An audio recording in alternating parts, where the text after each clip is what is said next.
voy a invitar a ir al Evangelio según nuestro hermano Lucas y vamos a ir al capítulo 4 a ocuparnos de un pasaje que quizás usted ha leído muchísimas veces, que usted lo ha oído predicar muchísimas veces y que usted lo ha enseñado quizás muchas veces. Pero tengo la certeza y la seguridad que aunque podamos leer un pasaje muchísimas veces y estudiarlo, siempre que volvemos a ese pasaje, Dios tiene algo hermoso que enseñarnos. Porque la palabra de Dios es infinita y ella es útil para enseñar, para redarguir, para corregir, para instruir en justicia a todos los hombres. Así que mis amados hermanos, pienso que ya usted sabe de qué vamos a hablar. Vamos a hablar de la tentación. Y no solamente de la tentación humana, sino de la tentación del Señor Jesucristo, que en ella está reflejada también todas las tentaciones que pudieran venir a nuestra vida. Amén. Así que vamos a ver qué dice el capítulo 4 del Evangelio según Lucas. Dice así la preciosa palabra de Dios. Leemos en el nombre del Padre y del Hijo y del Espíritu Santo. Y Jesús, lleno del Espíritu Santo, regresó del Jordán y fue impulsado por el Espíritu al desierto y era tentado por el diablo por 40 días. Y no comió nada en aquellos días, terminados los cuales tuvo hambre. Entonces el diablo le dijo: ya que eres hijo de Dios, di a esta piedra que se convierta en pan. Jesús le respondió: está escrito, no solo de pan vivirá el hombre. Y elevándolo, le mostró en una fracción de tiempo todos los reinos de la humanidad. Y le dijo el diablo: toda esta potestad y su gloria te daré a ti, pues a mí me ha sido entregada y al que quiero la doy. Si te postras pues y me adoras, toda será tuya. Respondiendo Jesús le dijo: está escrito, ante el Señor tu Dios te postrarás y a Él solo servirás. Lo llevó entonces a Jerusalén y lo puso en pie sobre el pináculo del templo y le dijo: ya que eres hijo de Dios, échate de aquí abajo, porque está escrito, a sus ángeles mandará en encargo acerca de ti para que te guarden. Y en las manos te llevarán para que tu pie nunca tropiece en piedra. Jesús le respondió y le dijo: dicho está, no tentarás al Señor tu Dios. Y habiendo acabado toda tentación, el diablo se apartó de él hasta un tiempo oportuno. Vamos a orar. Señor, gracias te doy una vez más, mi Rey, por esta oportunidad preciosa que usted nos regala en este día de poder compartir como hermanos en Cristo el maná del cielo, Señor. Tu palabra. Nos hemos gozado, Señor, en interceder, Señor, en adorar, en alabar. Pero ahora queremos gozarnos, Señor, en recibir de ti tu buen consejo, tu sabia palabra, Señor, que es refrigerio para nuestra alma, Dios.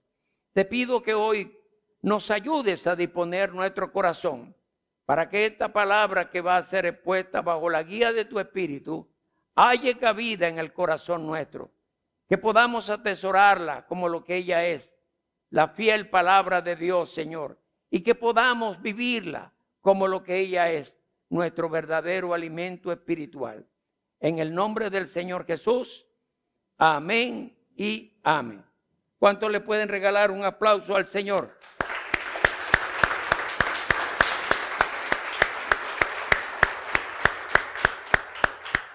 Gloria a Dios. Le damos la gloria al Señor. Amados, quiero comenzar en esta mañana haciendo una reflexión. Y es la siguiente. En los albores de la iglesia cristiana, en los comienzos, cuando el Señor fundó su iglesia y empezó a construirla, porque es el Señor que construye su iglesia. Y empezó a construirla. el enemigo siempre ha querido destruir la obra del Señor. Y siempre va a querer estorbar en el corazón de los creyentes, de los discípulos del Señor, el efecto que hace la palabra de Dios en cada uno de nosotros. Y si nosotros miramos en el principio de la iglesia primitiva, la estrategia de Satanás para acabar con la fe de la iglesia fue asesinar a los creyentes. Y se desató una grande persecución en contra de la iglesia, y muchos de nuestros hermanos de aquella época fueron martirizados a causa de su fe en Cristo. Y murieron de la forma más horrible que pudiéramos imaginar. Y en este tiempo, la persecución no ha terminado, ¿sabe? La persecución del diablo en contra de la iglesia nunca ha cesado. Lo que ha cambiado es la estrategia mediante la cual él quiere matar a los creyentes. Y en este tiempo la estrategia no es ir y asesinar a los evangélicos o a los cristianos, porque eso no le dio el resultado que él esperaba. En aquel tiempo, entre más cristianos morían a causa de su fe, de la tierra, de la gloria de Dios, brotaban como hierba nueva cada día muchos más creyentes. Es decir, mientras más cristianos el diablo mataba, el Señor levantaba más poderosamente a su iglesia. Así que la estrategia no fue eficaz. Pero en este tiempo, y a veces nosotros tenemos al diablo por tosudo, por terco, por estúpido, y le voy a decir que él no es ninguna de esas cosas. Satanás es un espíritu inmundo, pero es inteligente. No es sabio, pero es inteligente. Y que aunque ha sido vencido para la gloria de Cristo por nuestro Señor, aún sigue teniendo poder para perseguir a la iglesia del Señor. ¿Y cómo está tratando de acabar a la iglesia? A través de los falsos maestros, a través de los falsos obreros, a través de las falsas enseñanzas que hacen apartar de la fe a los siervos de Jesucristo.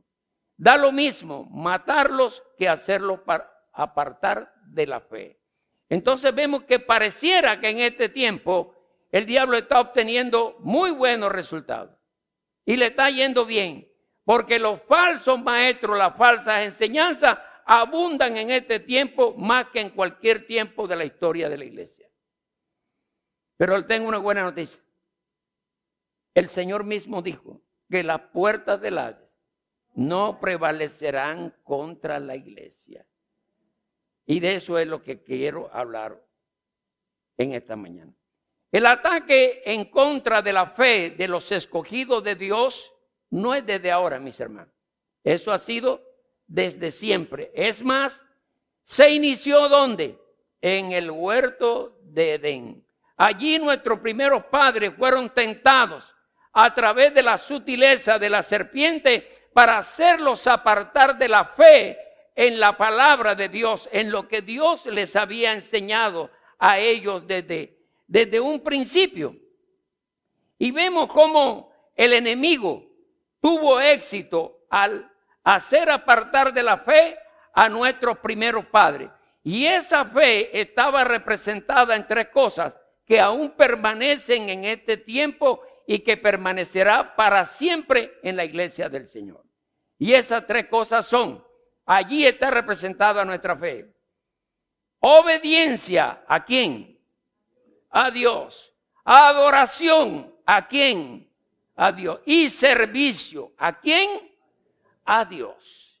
Ahorita que vayamos a ver el tema de la tentación a Cristo, nos vamos a encontrar que Satanás trató de desviar al Señor y va a tratar de desviarnos a nosotros en esas tres áreas. Y soldado avisado no muere en guerra. Bueno, así decía mi abuela, pero eso es un dicho muy sabio. Soldado avisado no muere en guerra. Podemos ver cómo esta persecución que el diablo desató contra nuestros primeros padres tuvo un éxito, tuvo algún éxito. Mire, vamos a ver lo que dice en el libro de Génesis. Por allá, el capítulo 3, creo que está la caída. Dice así la palabra de Dios: pero la serpiente era astuta, más que todas las bestias del campo que Jehová había hecho, y dijo a la mujer: ¿con qué Dios ha dicho no comáis de ningún árbol del huerto? Si nosotros miramos, amados hermanos, y es el engaño de este tiempo, Satanás no va a entrar en la iglesia con cachos y colas y un tridente en la mano, vestido de rojo. Si alguien entrara con esa apariencia, ¿usted qué diría? ¿Quién es? Entra un tipo a ti vestido de rojo o pintado de rojo con una cola y unos cachos y un trinche en la mano. ¿Qué diremos quién es? El diablo. Pero él no entra así, sino que la Biblia dice que él se disfraza como ángel de luz, como mensajero de luz. Y es por eso que tenemos que tener extremo cuidado con las enseñanzas que recibimos de aquellos que vienen a nuestra iglesia a compartir supuestamente la palabra de Dios. Amén. Por eso les pido, hermano, hay que ser cuidadoso, hay que escudriñar, hay que ser como los hermanos de Berea. Aquellos que después que oían disertar a Pablo iban a su casa y miraban en los rollos, en los libros, a ver si lo que Pablo había enseñado era conforme a la palabra de Dios. Pero a veces nosotros somos perezosos y negligentes y nos tragamos todo lo que alguien viene a decirnos. Y eso es una mala práctica. Amén, hermanos. Y mire que el diablo empieza aquí una conversación de una manera muy sutil. Y eso es lo que hacen los falsos maestros, utilizar la sutileza. Y él le dice: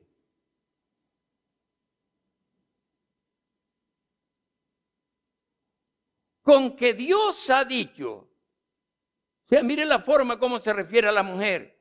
Con que Dios ha dicho. Él no entró diciendo: lo que Dios te dijo es mentira. Dios te está engañando, Dios es egoísta, Dios no quiere compartir su gloria con ustedes. Él no entró así. Él entró con una sutileza y le dijo a la mujer: con que Dios ha dicho. Muy amable el tipo, ¿no? Con que Dios ha dicho. ¿Qué es lo que Dios no ha dicho? No comáis de ningún árbol del huerto. La mujer sabía que Dios no había dicho eso. Antes, por el contrario, Dios había dicho: de todo árbol del huerto podéis comer, menos del árbol del conocimiento del bien y del mal, porque el día que comáis de él, de cierto, ese término de cierto significa es de seguro, o seguramente, o es seguro que morirás. Y mire que la mujer fue atraída por aquella sutileza y entabló una conversación en la cual ella también desvió un poco de la palabra de Dios, y el enemigo tomó partido en eso enseguida. Cuando nosotros permitimos que se tuerza la doctrina por un poquito, el diablo toma partido en eso. Enseguida. Es como abrirle una puerta. Usted le abre una puerta un poquito y el diablo mete el pie. Enseguida. Para que usted no pueda cerrar. Así como hacen los cobradores, ¿verdad? Mi mamá dijo que no está, pero yo le voy los pies atrás de la cortina. Y como abra un poquito la puerta, él mete el pie. Así hace Satanás. Y engañó a la mujer y les hizo creer una propuesta que hasta hoy tiene vigencia en la boca de los falsos maestros y que nos vierten a nosotros como una bendición. Y nos dicen que nosotros somos como Dios. Yo pregunto, ¿nosotros somos como Dios? Ahorita entonábamos esa alabanza que estaba aquí, que dice: no es como yo, ¿verdad? Nosotros nunca vamos a ser como Dios. Nosotros no somos pequeños Cristos, no somos pequeños dioses. Nosotros somos hombres, pecadores, apartados de Dios, que por su grande misericordia y gracia a Él le plació llamarnos del reino de las tinieblas y plantarnos en el reino de su amado Hijo Jesucristo. Eso es lo que somos y lo que siempre seremos, siervos del Dios Altísimo. Siempre seremos eso. Y agradecidos estamos con Él por haber el Señor tenido tan buena voluntad para con hombres pecadores que le habían rechazado desde la eternidad. Y digo desde la eternidad. Nosotros habíamos rechazado al Señor desde la eternidad. Porque la Biblia dice que fuimos escogidos desde antes de la fundación del mundo. Entonces, amados hermanos, y miramos, amados hermanos, ya ustedes conocen el relato de la tentación a nuestros padres. Y esta tentación que perseguía a Satanás, primero, que los hombres le obedecieran, le adoraran y le sirvieran a Él. Y de esta tentación de la cual fue víctima nuestros primeros padres y que ha continuado en el transcurrir de la historia de la humanidad hasta hoy. Y de esa tentación Satanás no excluyó ni siquiera al Hijo de Dios. Piense por un momento, si Satanás intentó apartar de la fe a Jesucristo, ¿cree usted que no lo hará con usted también? Si lo hizo con el hombre perfecto, el unigénito Dios, porque así es que se traduce correctamente. Hay una versión que dice el unigénito Hijo de Dios, pero la traducción correcta es el unigénito Dios. Jesús es Dios hecho hombre. Y si Satanás no excluyó su plan de tentación en el Hijo de Dios, mucho menos lo hará con nosotros, que a diario estamos expuestos a la tentación. Y vamos a mirar entonces cómo son las cosas.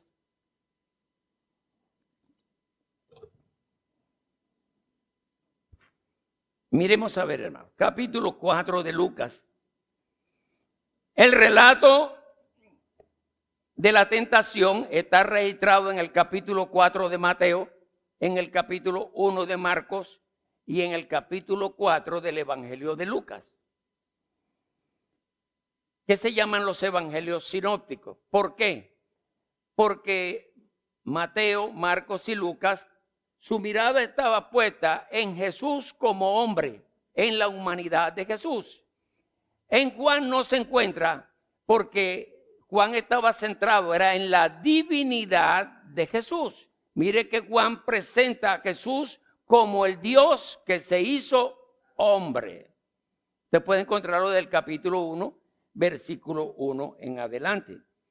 Y dice entonces Lucas capítulo 4.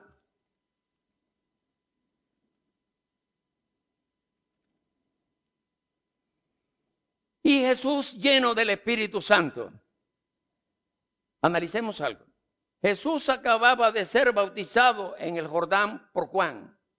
Y el Espíritu Santo había descendido como testimonio de la aprobación de Dios en la vida de su Hijo.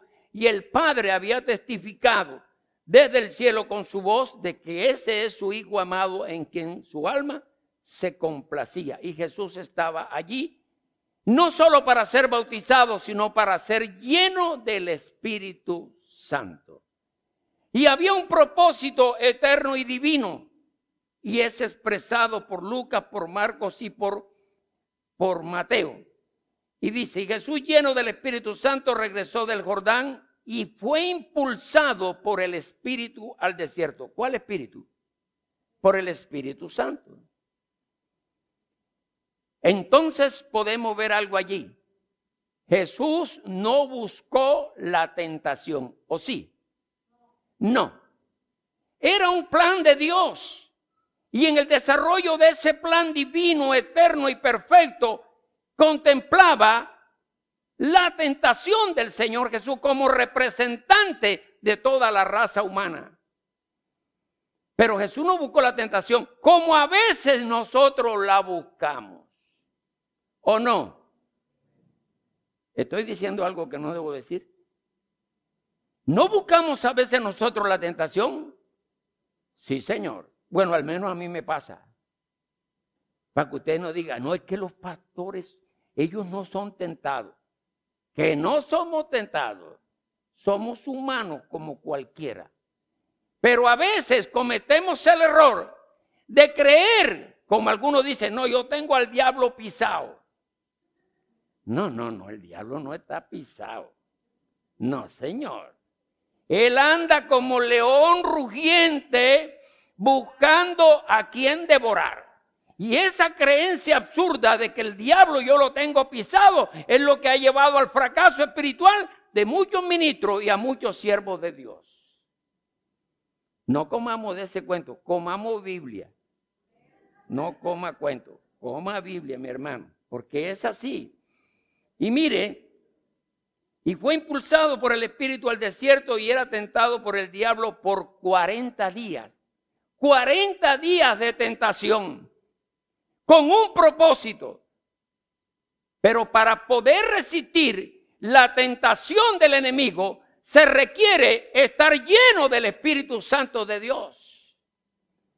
Nosotros no podemos resistir las tentaciones del enemigo si no estamos llenos del Espíritu de Dios. Ejemplo tenemos en la vida de nuestro Señor Jesús. Y como somos tentados todos los días, necesitamos ser llenos los domingos cuando venimos a la iglesia. Sí. Como somos tentados todos los días necesitamos ser llenos del Espíritu Santo de Dios. Ahora no podemos decir, hoy el Señor me tentó.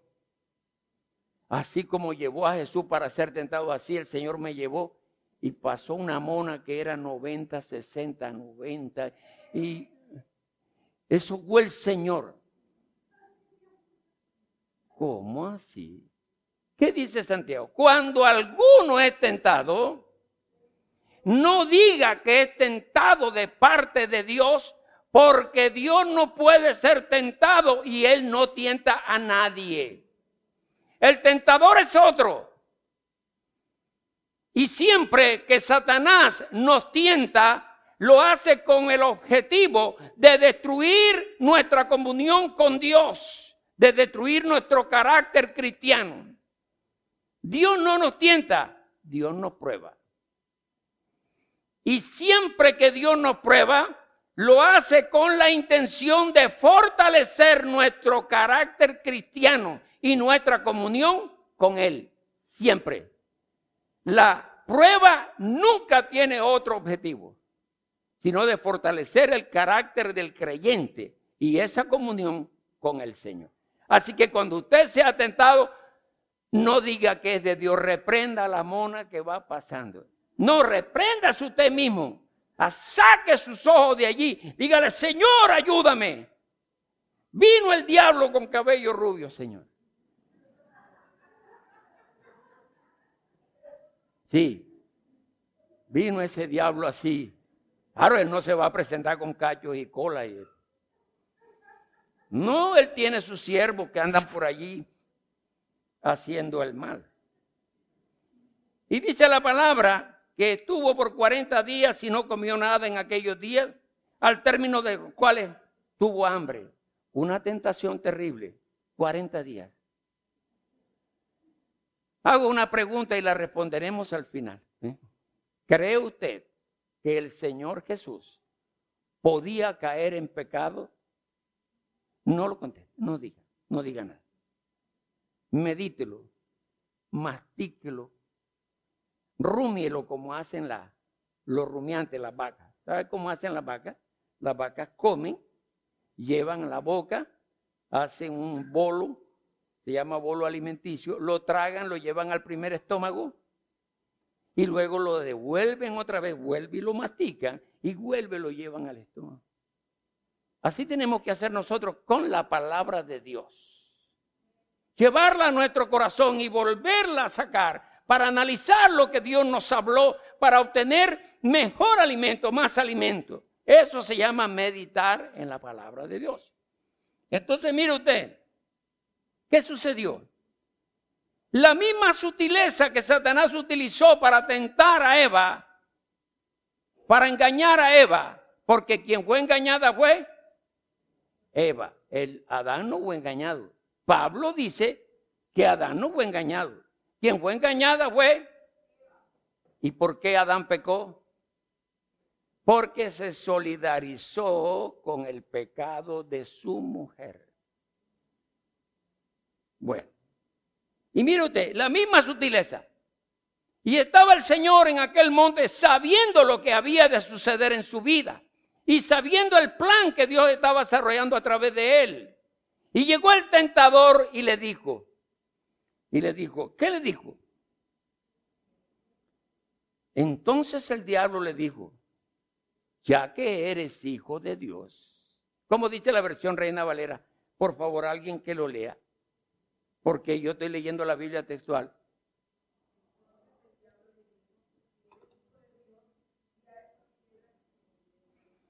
Si eres hijo de Dios, mire esa intención, muy sutil. Quería poner la misma duda que puso en Eva, quería ponerla en el corazón del Señor. Si eres hijo de Dios. O sea, ¿qué hay de malo en la sugerencia? Parece que nada. Pero todo lo que viene de la boca de Satanás, aunque suene bien, es mal. Aun cuando Satanás habla la verdad, miente. Figúrese usted, aunque él hable la verdad, miente, porque sus intenciones son malas. Satanás habló la verdad, no citó la palabra de Dios, y la palabra de Dios es verdad. Pero la intención de citar la palabra de Dios con engaño es maldad. Y mire usted, si eres hijo de Dios, di que estas piedras se conviertan en pan. O sea, ¿qué hay de malo? ¿Tienes hambre? ¿O no, Jesús? ¿Tienes hambre? Un poco de día que no comes. Mío, no te vayas a dejar morir de hambre. Mira, está esa piedra, ¿ve? Tú tienes el poder para hacerla convertir en pan y saciar así tu hambre. ¿Había algo de malo en eso? Sí, todo, pero sonaba bien. Sonaba muy atractivo, muy bonito, muy útil. Pero el Señor, lleno del Espíritu Santo, lleno del Espíritu de Dios, le dice al enemigo, ¿qué le dijo?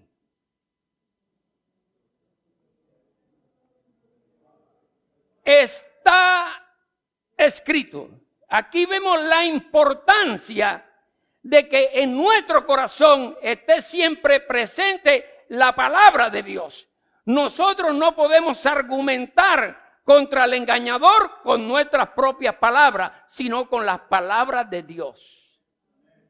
Porque cuando nosotros tratamos de argumentar para reprender al enemigo con nuestras propias palabras, él nos va a envolver. Fue lo que pasó con Eva. Pero si lo hacemos con la palabra de Dios, él no tendrá otra opción.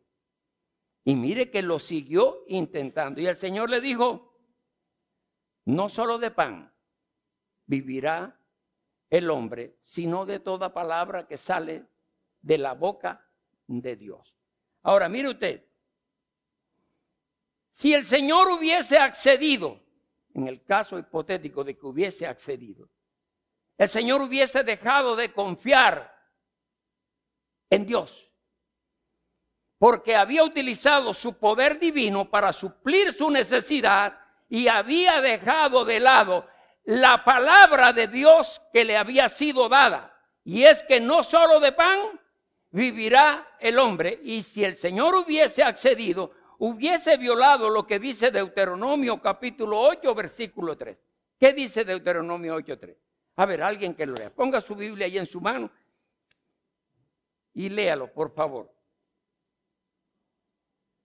El empeño de Satanás era que Jesús violara la ley de Dios, la palabra de Dios. Y si Jesús desobedecía la palabra de Dios, entonces Él no podía ser nuestro Salvador. nuestro Redentor, porque Él también se hallaría en nuestra misma condición, es decir, en pecado. El diablo es astuto, muy astuto, pero nuestro Señor es sabio, todopoderoso, es nuestro Dios. Ahora, pasemos al segundo punto. ¿Cuál fue el segundo punto? Hay cierta diferencia entre lo que expone Mateo y lo que expone Lucas.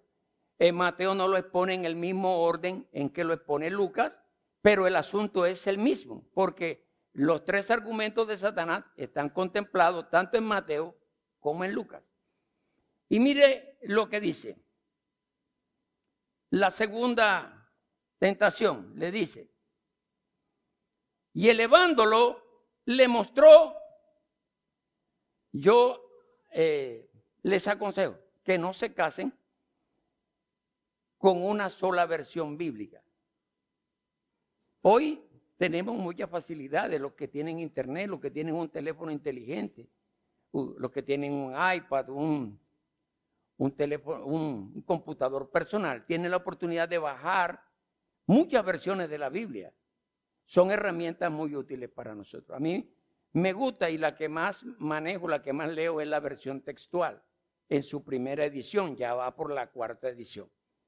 Y mire lo que dice aquí la palabra de Dios.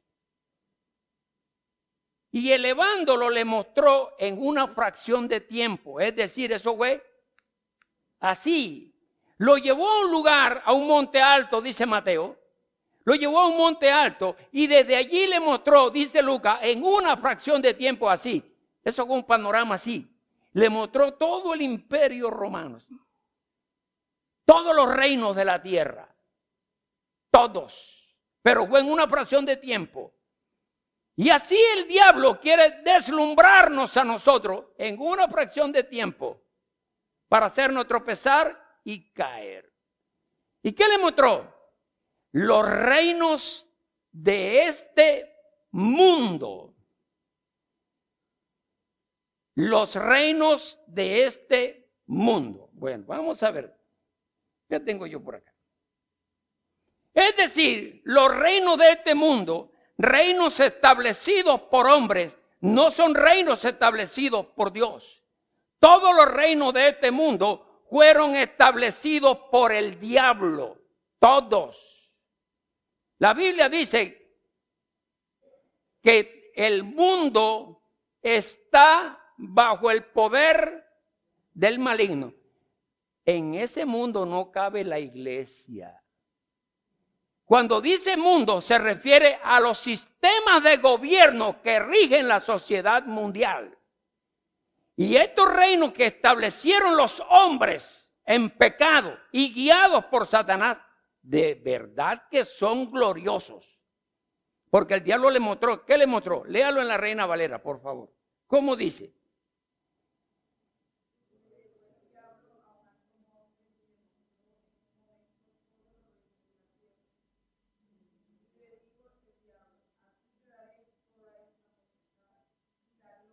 Y la gloria.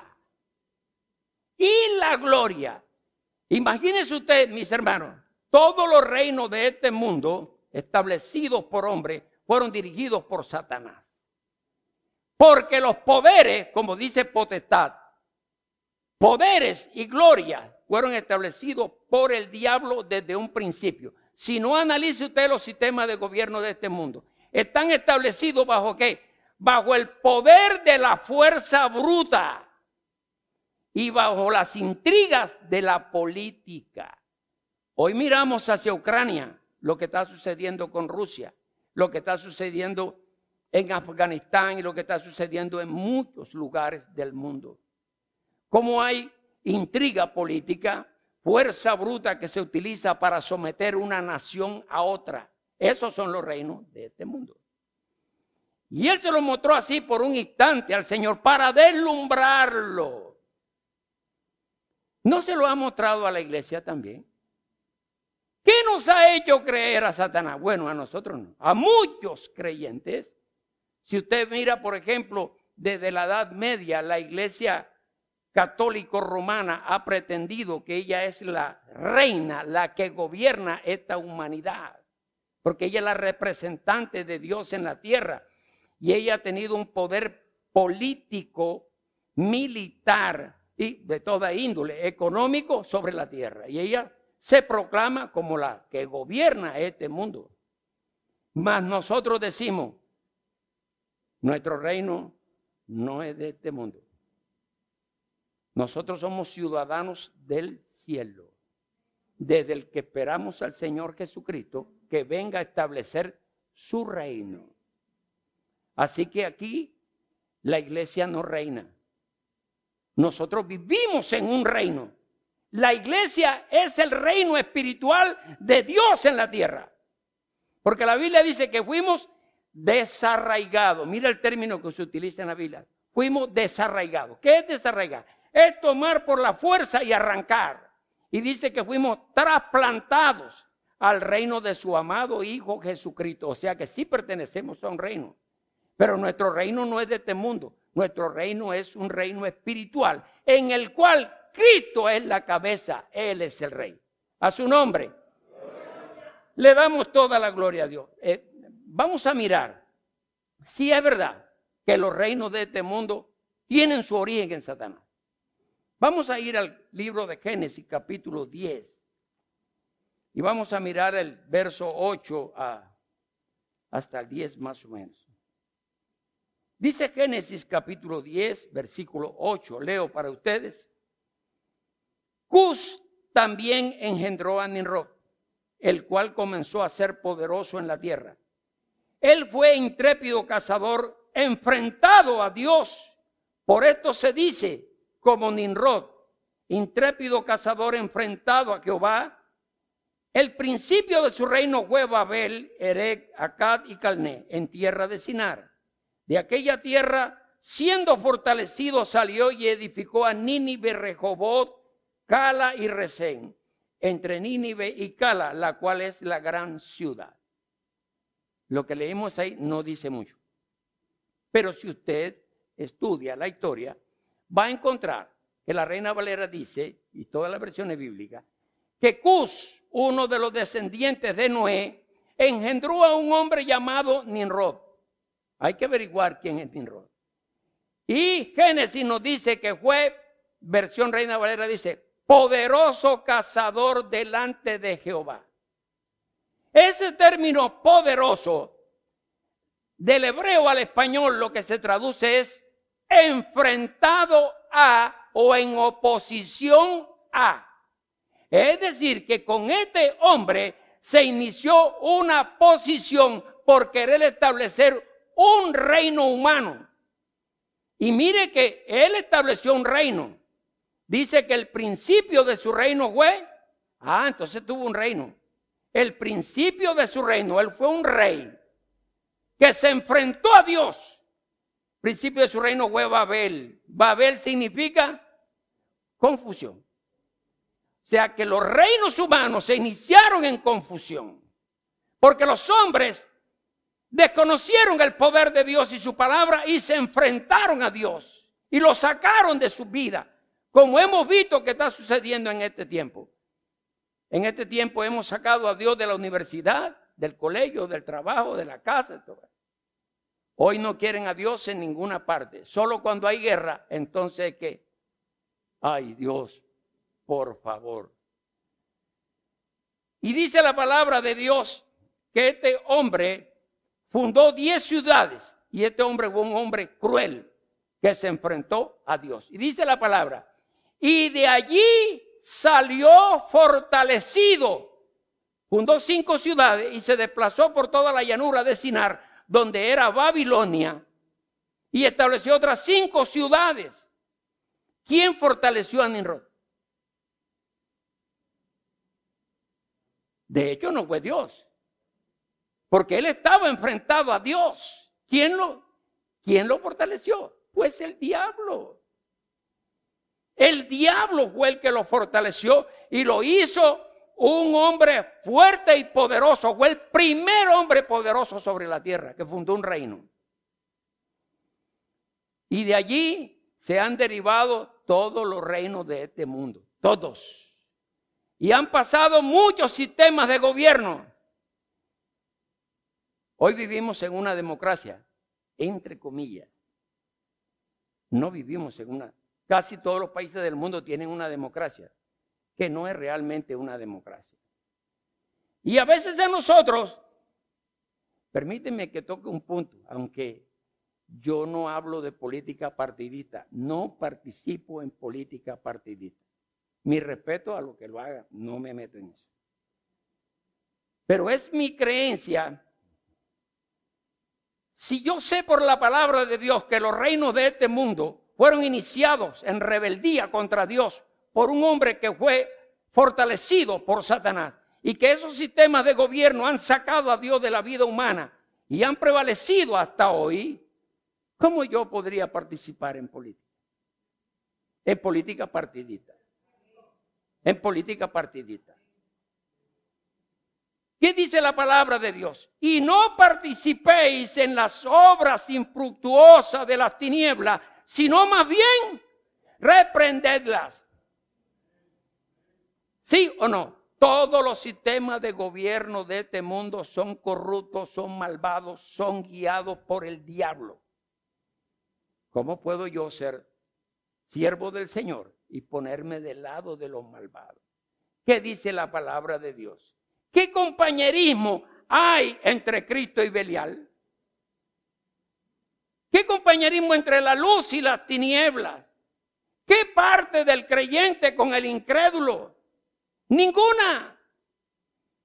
Pero nos han hecho creer en este país y que Satanás es astuto. Aquí, toquemos aquí, solamente por un momento. Nos han hecho creer que tenemos 26 Mesías. Hay 26 candidatos a la presidencia. Se están disputando el pegadito que quedó en la olla, lo poquito que queda. Están raspando el caldero. Entonces nos han hecho creer que tenemos múltiples opciones para escoger un buen hombre que rija los destinos de esta nación. Tenemos liberales, conservadores, que ya no tienen ninguna ideología, ninguno de ellos. Tenemos izquierda, tenemos derecha, tenemos centro, centro izquierda, centro derecha. Y tenemos una cantidad de alternativas que nos dicen, escoge a uno. Que el que escojas es malo. Escoge a uno y el que escojas es malo. Le voy a decir por qué. Cuando Israel se rebeló contra, es lo mismo que pasó con Nimrod. Se rebelaron contra la voluntad de Dios. Y Dios era rey sobre Israel. Y ellos dijeron un día al profeta Samuel, que era el hombre que Dios había puesto para dirigir los destinos de la nación. Y el pueblo dijo a Samuel, Samuel, queremos tener un rey como tienen todas las naciones del mundo. Y ellos dijeron, si vuestro rey es Dios. No, nosotros queremos tener un rey que pelee nuestras batallas y la política.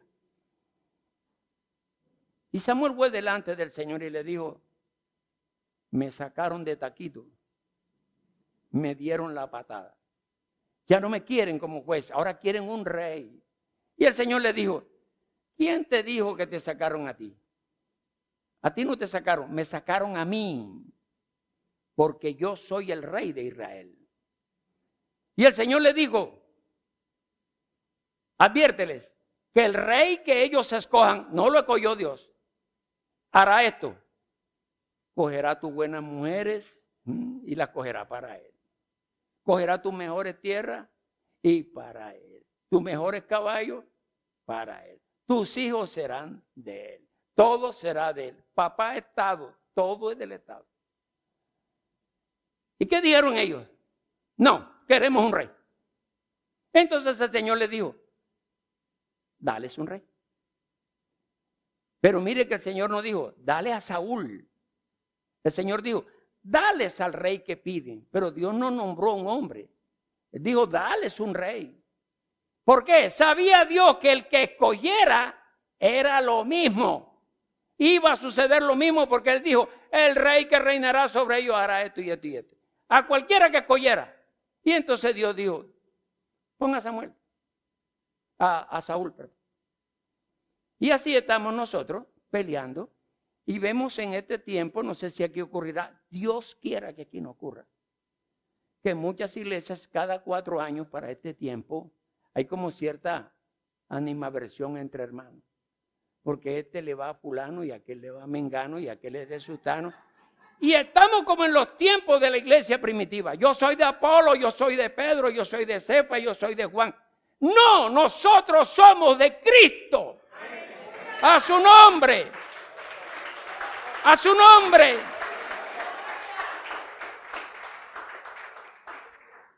Y déjeme decirle algo. Y somos de Cristo no porque nosotros lo elegimos a Él. Él nos eligió a nosotros.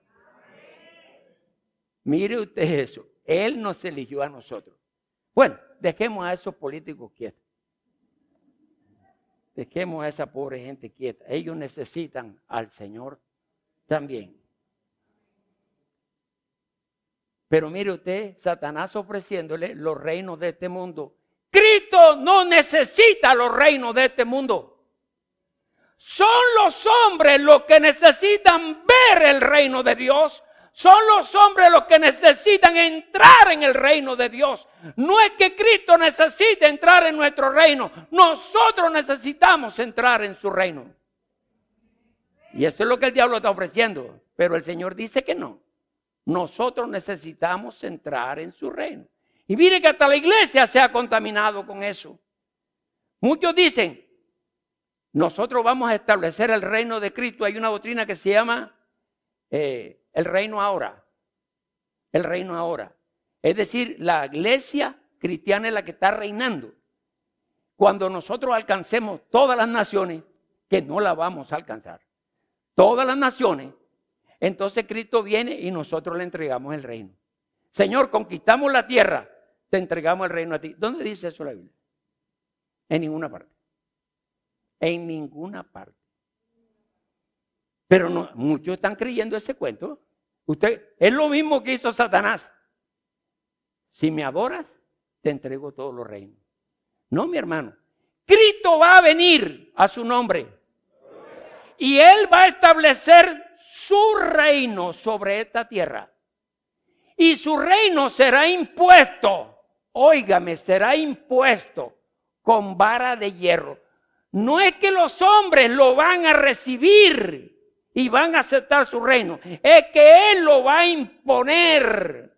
Les guste o no les guste, Cristo es Rey de reyes y Señor de señores. Gústele a quien le guste. Si a Satanás no le gusta, eso es su problema. Bueno, vamos a dejar los políticos ahí, porque a veces cuando hablo de política se me cruzan los cables. Por eso no me gusta Alguien que lea Deuteronomio 6:13. Por favor.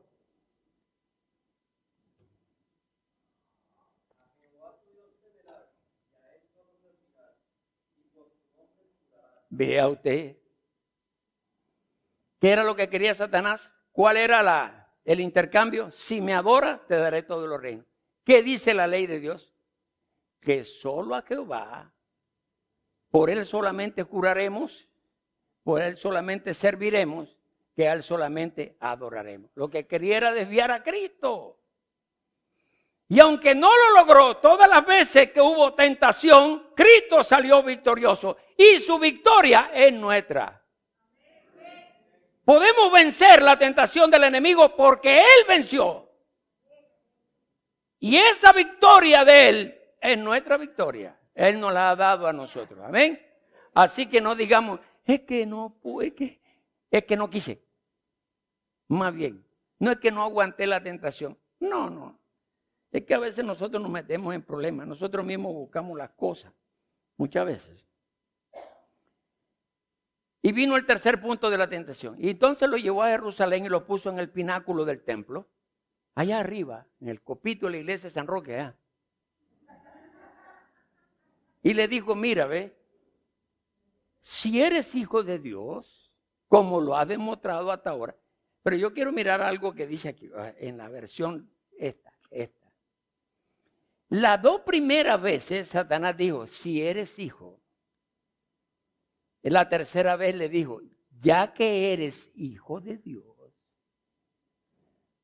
Él fue el que lo entendió, pero aún así no lo aceptaba. Ya que eres hijo de Dios, tírate de aquí abajo, porque escrito está. Ay, ahí le citó la Biblia. Bien. El tentador, el mentiroso, citándole la palabra al que es la palabra viviente. Y le dice, porque Cristo está. Y le citó el Salmo 51. Le dice, Cristo está, 91. Salmo 91.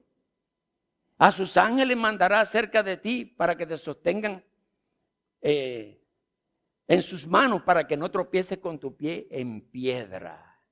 ¿Cuál era la pretensión de Satanás? ¿Por qué creen ustedes que Satanás hizo eso? Si el Señor se hubiera tirado allá como Superman y hubiera dado un triple salto mortal y ¡pah! Hubiera caído. Toda la gente hubiera dicho, oh, ese es el hombre que estamos buscando, es el que necesitamos.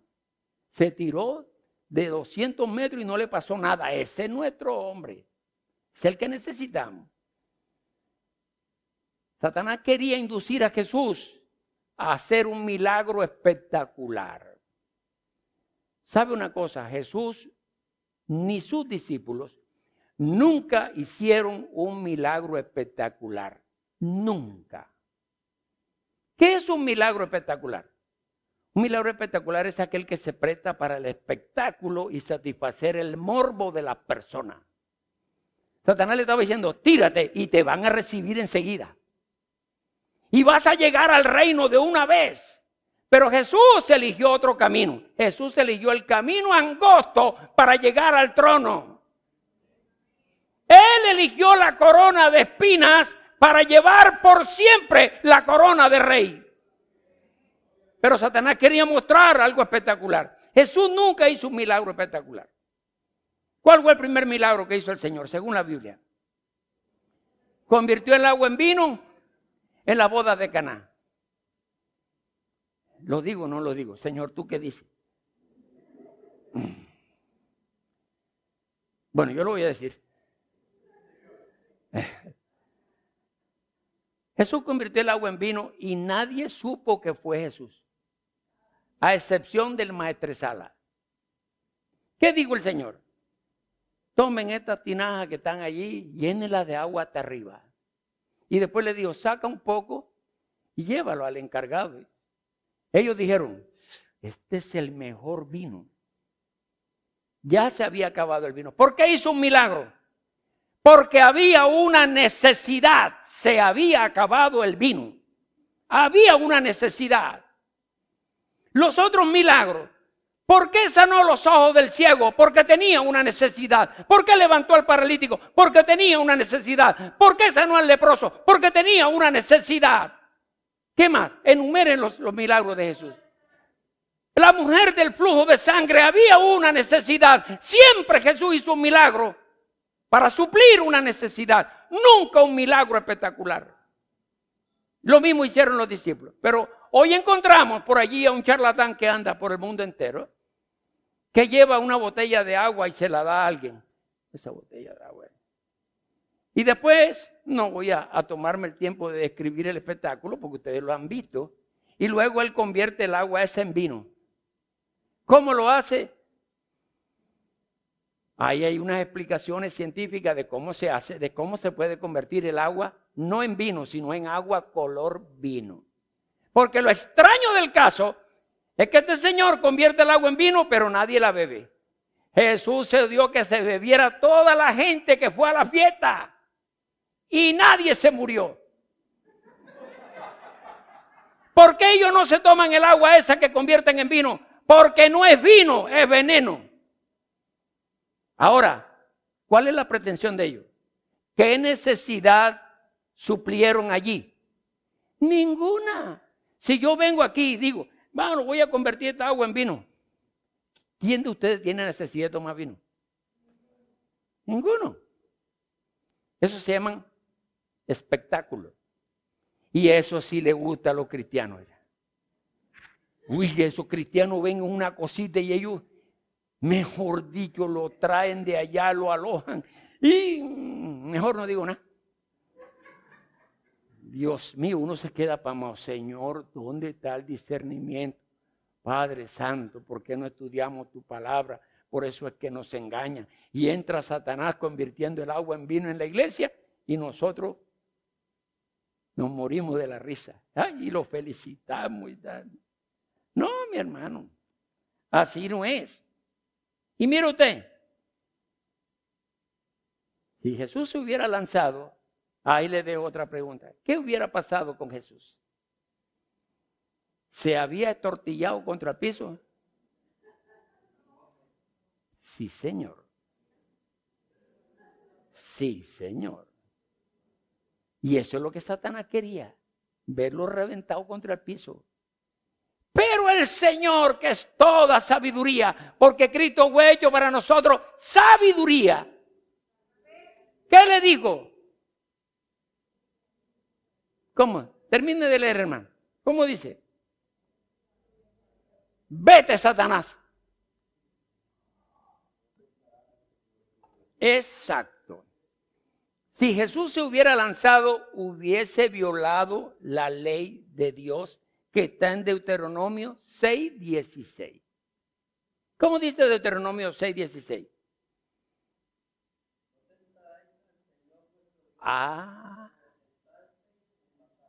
No tentarás al Señor tu Dios. Ahora, ¿qué es lo que quería Satanás? Que él saltara ahí y la gente lo recibiera. La gente lo aceptara. Usted sabe que Jesús no necesita aceptación. A veces nosotros decimos, pero acepta al Señor. No, Jesús no necesita que lo acepten. Él quiere que lo reciban. ¿En qué sentido? En todo el sentido de lo que Él es.